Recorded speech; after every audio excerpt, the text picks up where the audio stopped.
မင်္ဂလာပါပြပြမေတို့ရေခေပြပြမေ channel ကနေပြန်လဲကြိုဆိုလိုက်ပါတယ်ပြပြမေတို့ကစာကြည့်စပွဲမှာထိုင်လိုက်တာနဲ့အိတ်ချင်လာတာစာအုပ်ဖွင့်လိုက်တာနဲ့ဘာဖက်လို့ဖက်ရမှန်းမသိပဲဖုံးမဲကြည့်နေတာမျိုးဖြစ်ဘူးလားစာမွေးပွဲနီးလာရင်စာတွေမပြီးသေးလို့ရှင်တုံပန်းတုံဖြစ်ပြီးစိတ်ဖိစီးနေရတဲ့ပြပြမေလေးတွေရောရှိလားတကယ်တော့စာလေးလာတယ်ဆိုတာအတင်းအကျပ်စာချက်နေရတာမျိုးမဟုတ်ပဲနီးစနစ်မှန်ရင်ပျော်စရာကောင်းတဲ့အလုပ်တစ်ခုဖြစ်လာနိုင်ပါတယ်ဒီနေ့ဗီဒီယိုလေးမှာတော့စာလုပ်ရတာပြင်းစရာမကောင်းတော့ပဲအမှတ်ကောင်းကောင်းရစေမယ် study tips လေးချက်ကိုခေပြိုကပြပြပေးသွားမှာမို့အဆုံးထိကြည့်ပေးကြပါအောင်နော်ပထမအဆုံးအချက်ကတော့ပတ်ဝန်းကျင်ကောင်းဖန်တီးဖို့ပါပဲပတ်ဝန်းကျင်ကောင်းဖန်တီးဖို့ဆိုရင်ပြပြမေတို့စာလုပ်တဲ့နေရာကရှင်းလင်းနေဖို့ရဲ့အလင်းအောင်ကောင်းကောင်းရှိဖို့နဲ့အနောက်အရှက်တွေဖယ်ရှားဖို့ပါပဲပြပြမေတို့စာလုပ်တဲ့နေရာကရှုပ်ပွားနေရင်စိတ်လည်းရှုပ်တတ်ပါတယ်မျက်စိမပင်ပန်းဖို့ဆိုရင်အလင်းအောင်လုံးလုံးလောက်ရှိဖို့အရေးကြီးပါတယ်အနောက်အရှက်တွေဖယ်ရှားဖို့အတွက်ဆိုရင်လည်းစာလုပ်နေချိန်မှာဖုန်းကိုတခြားတနေရာမှာထပ်ထားပေးပါ notification အတန်းတွေကပြပြမေတို့ရဲ့အာရုံစူးစိုက်မှုကိုအများကြီးပြပြစေလိုပါပဲရှင်ဒုတိယအချက်ကတော့အချိန်ခွဲဝေရဲ့နီလန်းမှာ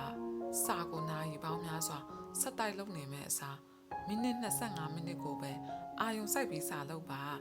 ပြီးရင်9မိနစ်လောက်နားပေးပါဒီလိုနားပေးတာကအုံနောက်ကိုအနားရစေပြီးအသစ်တင်ယူမဲ့စာတွေကိုပုံမှန်မိစေပါတယ်စာလုပ်ရတာလဲပင်ပန်းတယ်လို့မခံစားရတော့ဘူးပေါ့တတိယအချက်ကတော့ visual learning လို့ခေါ်တဲ့ပုံဖော်မှတ်သားနည်းပါစာတွေကိုစာချောင်းလိုက်ကြည့်ချက်မဲ့အစားအရေးကြီးတဲ့အချက်တွေကိုပဲ highlighter အရောင်လေးတွေနဲ့မှတ်သားပါ mind map လို့ခေါ်တဲ့ပုံစံလေးတွေနဲ့ချရေးပါ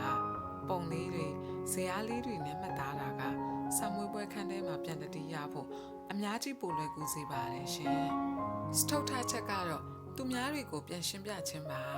ကိုနားလည်ထားတဲ့စာကိုတငယ်ချင်းတယောက်ကိုပြန်ရှင်းပြကြည့်လို့ရှင်းပြနိုင်ပြီဆိုရင်အဲ့ဒီစာကိုပြပြမေတို့နားလည်သွားပြီလို့ဆိုလိုတာပါဒါကကိုယုံကြည်မှုလည်းရှိစေသလိုစာကိုလည်းရည်ရှိမှတ်မိစေပါတယ်ရှင်ကဲဒီနေ့မျှဝေပေးလိုက်တဲ့ study tips လေးတွေကပြပြမေတို့အတွက်အသုံးဝင်မယ်လို့မျှော်လင့်ပါတယ်စာမေးပွဲအတွက်စိတ်ပူမနေပဲအခုကတည်းကနေနည်းနည်းချင်းစီစတင်လိုက်ရအောင်နော်ဒီဗီဒီယိုလေးကိုကြိုက်နေတဲ့ရင် like ပေးဖို့နဲ့စာလုပ်ရမှာပြင်းနေတဲ့တငယ်ချင်းတွေစီကို share ပေးဖို့လည်းမမေ့နဲ့အောင်နော်